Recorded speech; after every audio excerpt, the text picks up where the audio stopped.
Tell us about the podcast, because, and maybe people listening will believe it or not, but you have one of the longest running business podcasts out there. Yeah, I would add in the word consistently, meaning I started it over 18 and a half years ago. I publish every Sunday. It's about an hour, a bit longer, depending on the conversation.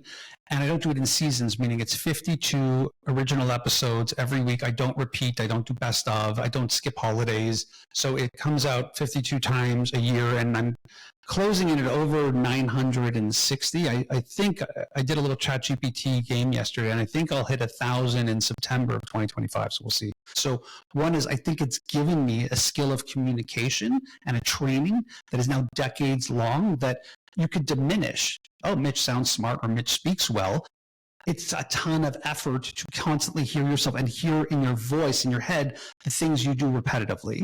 Two is, when you are in the business of rock music journalism, you typically will sit in the lobby of a hotel and be called up like a cattle call, and everyone's got 15 minutes with some celebrity. And everyone's going to ask them the same question. Tell me about the new album, and who produced it, talk to me about the tour. And I realized quickly that if I was third or fourth on the dais, they're very bored.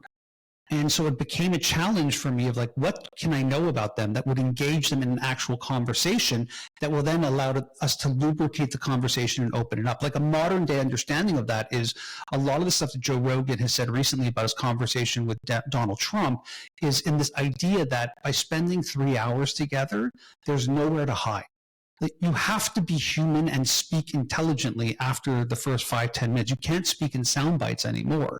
The other thing is, as you're having a conversation like that, it gives you different alleyways to ask or provoke different ideas that they may not, they might be a bit, off, not being on the prompt for it. So these are the things you learn.